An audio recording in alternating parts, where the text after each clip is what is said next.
اچھا جی، پچھلے ہفتے پوری قوم کو ایک بہت بڑے صدمے سے گزرنا پڑا جب محسن پاکستان ڈاکٹر عبدالقدیر خان صاحب اس دنیا سے رخصت ہوئے۔ انا للہ و انا الیہ راجعون۔ ڈاکٹر صاحب جیسی شخصیت کو جاتے ہوئے دیکھ کے تو یہ بار بار کہنا پڑتا ہے انا للہ و انا الیہ راجعون۔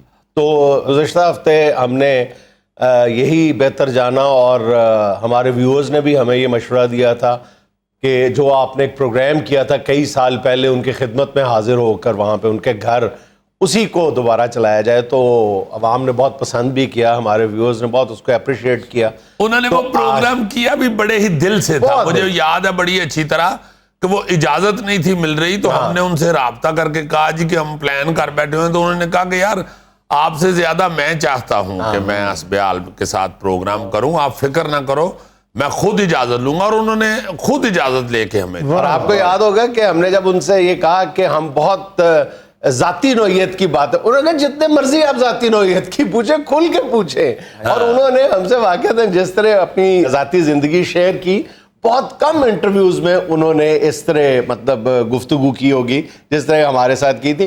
حسب حال کے ساتھ ان کا ایک خاص تعلق اور رشتہ تھا جس پہ ہمیں فخر ہے، ہم نازاں ہیں اس تعلق۔ وہ پروگرام میں انہوں نے کہا بھی کہ میں ضرور دیکھتا ہوں پروگرام، اور اگر کچھ جلدی ہو نہ دیکھ سکوں تو میں پھر دوسرے دن دیکھتا ہوں۔ فون بھی اکثر کرتے تھے، اپنا فیڈ بیک بھی دیتے تھے، تصحیح بھی کرتے تھے اور شاباش بھی دیتے تھے، تنقید بھی کرتے تھے۔ مجھے یاد ہے 2-3 مواقع پہ انہوں نے ہماری کان بھی کھینچے تھے ہمارے، تو لیکن ہمیں فخر ہے ان کے کان کھینچنے پہ بھی۔ وہ جب ہم ان کو محسن پاکستان کہتے ہیں، اس کا مطلب ہے کہ محسن جو ہوتا ہے وہ باپ کی جگہ ہوتا ہے ہمیشہ، اور ان کی پوزیشن بھی اس پورے ملک میں ایک باپ کی حیثیت تھی، ان کی پوزیشن ایک باپ کی پوزیشن تھی، ٹھیک ہے نا۔ ان کی شخصیت کے حوالے سے گفتگو ایک ہفتہ گزر گئے تو بہت زیادہ تقریباً ہر پہلو پر بات ہو چکی ہے، لیکن مجھے بہت افسوس ہوا یہ دیکھ کے کہ ہم نے ان کی رحلت کے بعد ہم نے جس طرح اپنی پوری قوم کو گالی دینا شروع کر دی کہ یہ قوم ہی محسن کش ہے، یہ احسان فراموش قوم ہے، یہ اس نے یہ کیا، قوم نے یہ کیا، قوم نے وہ کیا۔ قوم ساری تو ان سے بڑا پیار کرتی تھی، اتنا پیار کرتی تھی کہ میں بلا شبہ پورے تیقن کے ساتھ یہ کہہ سکتا ہوں کہ پاکستان کی تاریخ میں اگر کسی ایک شخص کا نام لیا جائے جو کسی بھی صوبائیت، قومیت، فرقہ، کسی بھی مطلب ہر طرح کی جو تقسیم ہے اس سے اوپر ہو کے قوم نے ان کو ایک شخصیت کو کسی کو پیار کیا ہے، دل سے پیار کیا ہے، تو وہ ڈاکٹر قدیر تھے۔ اور وہ خود بھی اس بات کا اعتراف کرتے تھے، چند کرداروں سے وہ نالاں تھے، ان کو بالکل ناراضگی تھی اور وہ غصے میں بات کرتے تھے ان کے حوالے سے۔ ویسے بحیثیت قوم وہ پاکستان سے اور پاکستان کی ترتی سے وہ بڑا عشق کرتے تھے یار، اس میں تو کوئی شک ہی نہیں ہے۔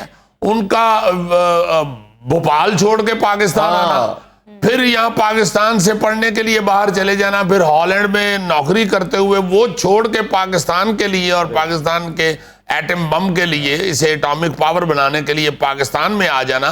اور یہ بھی سب کو پتا ہے کہ وہ وہاں پہ اربوں روپے کما سکتے تھے دوسرے ملکوں میں رہ کے ایز سائنٹسٹ، مگر انہوں نے ہزاروں روپے کی تنخواہ قبول کی شروع میں یہاں آ کے، اور انہوں نے کہا کہ میں اپنے ملک کے لیے آلموسٹ قسم پرسی کی حالت میں وہ پاکستان تشریف لائے تھے جب انہوں نے جوائن کیا یہاں پہ۔ جس طرح وہ بتاتے ہیں شروع کے حالات جو ہے وہ تقریباً جو ہے وہ غربت اور افلاس والی انہوں نے نوکری جوائن کی، وہ نوکری نہیں تھی، اتنا پیار آتا ہے۔ میں تو ان کے پاس جا کے بیٹھتا ہوتا تھا اکثر، مجھے ایک دفعہ کہتے ہیں، میں نے کہا کہ یہ جو بھابھی ہیں ہماری یہ بڑی پیار کرتی ہیں آپ کے ساتھ اور بڑی آپ کی دوستی والی لائف ہے، بڑا ماشاءاللہ پیارا لگتا ہے۔ تو کہنے لگے کہ بھائی انہی کی وجہ سے ہم یہاں تک پہنچے۔ پھر انہوں نے بتایا کہ میں جب آیا تھا یہاں پتہ نہیں 6,000 کا چیک بتا رہے تھے کہ پہلی تنخواہ مجھے جب ملی 70s میں، تو میں نے ان کو لا کے دی تو یہ دیکھ کے تو ہنسنے لگی۔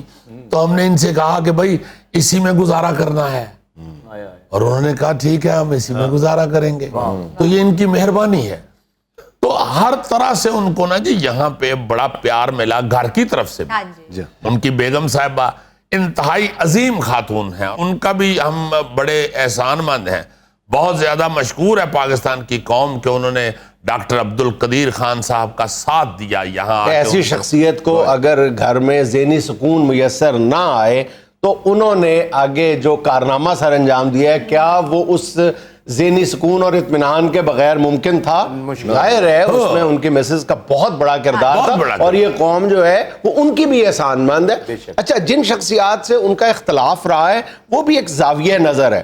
میں یہ سمجھتا ہوں کہ ان میں سے کئی جو ہے وہ اس دنیا میں نہیں رہے، کئی بڑھاپے کی اس سٹیج پہ ہیں جہاں پہ شاید وہ جواب نہیں دے سکتے. اور یہ جو میں عرض کر رہا ہوں نا کہ وہ ایک باپ کی جگہ پہ ہے، انہوں نے جس کے بارے میں جس طرح کی مرضی رائے کا اظہار کیا ہے تو ہمیشہ جو ریسیونگ اینڈ پہ ہے انہوں نے پلٹ کر جواب نہیں دیا. یہ احترام اور یہ عزت بھی کسی کسی کے حصے میں آئی ہے. جیسے گھر میں باپ جو ہوتا ہے وہ اولاد میں سے اپنے بچوں کو ڈانٹ دیتا ہے، تو آگے سے اولاد کا یہ منصب نہیں ہے کہ اولاد پلٹ کر جواب دے. تو چاہے وہ کوئی صدر ہو، چاہے وزیر اعظم ہو، دیکھیں یہ ایٹمی پروگرام کے 3 معمار ہی سمجھے جاتے ہیں نا، بھٹو صاحب، ضیاء الحق اور غلام اسحاق خان.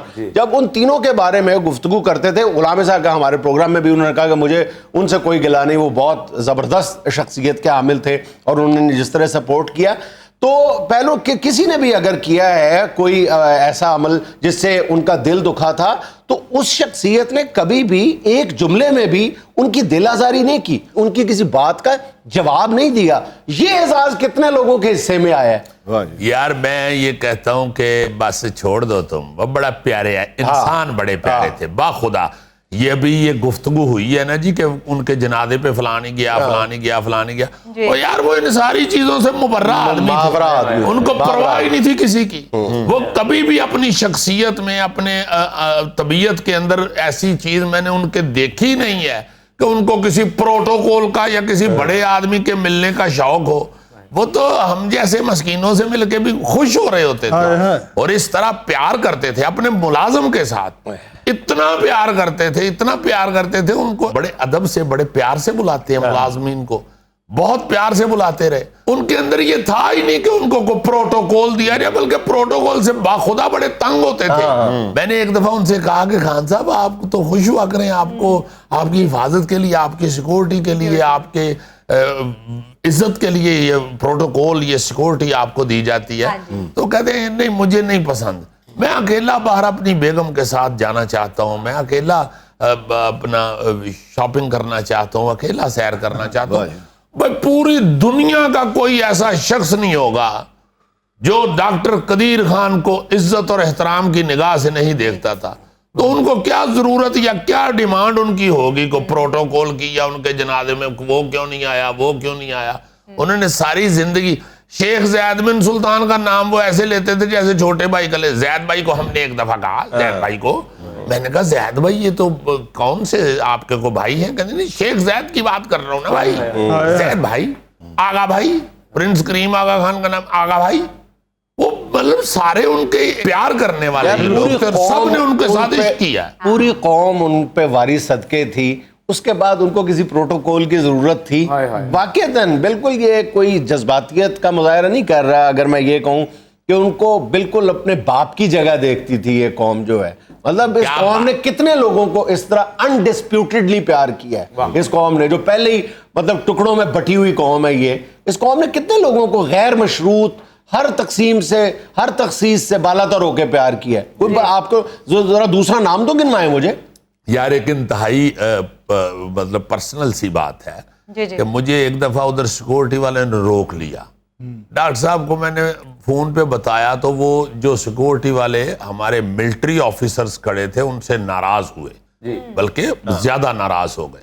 آپ یقین مانیں کہ جب میں مل کے واپس آیا نا جی، تو اچھے بھلے عہدے کا بندہ ہوتا ہے، کرنل کوئی چھوٹا بندہ نہیں ہوتا، بہت بڑا افسر ہوتا ہے فوج کا، اور اس کے اوپر بریگیڈیئر ہوتے ہیں لیکن وہاں پہ موجود کرنل ہوتے ہیں. ہاں جی ہاں جی، اور بہت احترام کرتے تھے وہ سیکیورٹی کے. کرنل صاحب نے نا جی مجھے مطلب وہ ڈاکٹر صاحب نے ان کو جھاڑا تھا تو وہ بڑے پیار سے مجھے کہنے لگے کہ عزیزی میاں یہ ہمیں کچھ بھی کہیں جس طرح بھی جھاڑیں ہمیں تو ہمارے تو یہ باپ ہے، ہمیں تو بڑا پیار آتا ہے، یہ بات ہم تو ان کی حفاظت کے لیے یہاں کھڑے ہیں، اصل بات ہی یہ ہمیں کوئی ایسی پرابلم نہیں ہے، کوئی ہمیں ایک لمحہ کے لیے بھی ہم یہ نہیں سوچتے یا شرمندہ ہوتے کہ یہ ہمیں جھاڑ رہے ہیں یا ہمیں غصے ہو رہے ہیں، یہ تنگ آتے ہیں یہ پروٹوکول اور سیکورٹی وغیرہ کی وجہ سے، ان کی طبیعت ایسی وہ اس لیے ہے، مگر ہم نہیں بالکل مائنڈ کرتے، ہمارے باپ ہیں وہ اس لیے ضروری تھی ان کی سیکیورٹی، اور خاص طور پہ اس ایک ناخوشگوار واقعہ کے بعد تو اس لیے ضروری تھی کہ آپ نے ان کی موت کے بعد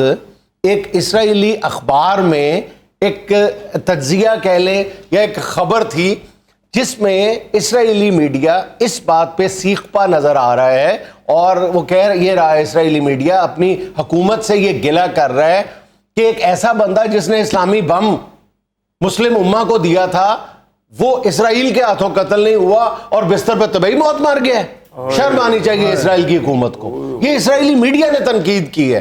تو اس صورتحال کو سمجھتے ہوئے ریاست کو بھی اتنی جلدی ہمیں مورد الزام نہیں ٹھہرانا چاہیے۔ دیکھیں جب بھی کوئی بندہ کسی پوزیشن پہ ہوتا ہے تو وہ معاملات کو اور طرح دیکھ رہا ہوتا ہے، اس کی مجبوریاں ہوتی ہیں، وہ اور طرح سے اس کو ریئیکٹ کرنا ہوتا ہے، ایک عام آدمی کی نسبت وہ کسی اور طرح ریئیکٹ کرتا ہے۔ تو اس لیے میرا خیال ہے کہ ہمیں اتنی جلدی اپنے آپ کو یہ احسان فراموشی کے کٹہرے میں کھڑا نہیں کر لینا چاہیے۔ ہمیں فخر ہے کہ ہمارے پاس ڈاکٹر قدیر مرحوم تھے، اور ہمیں اس بات سے زیادہ فخر ہے کہ ہم نے ان سے بے پناہ پیار کیا۔ ہاں جی، اور انشاءاللہ ہمیں اس پہ بھی فخر ہے، اور انشاءاللہ وہ ساری زندگی پاکستان کی جتنی زندگی ہے بلکہ مسلم امہ کبھی بھی ان کو بھول نہیں پائے، ہمارے دلوں میں ہمیشہ ہمارے دلوں میں بستے رہیں گے، اور ہم ہمیشہ ان سے پیار کرتے رہیں گے۔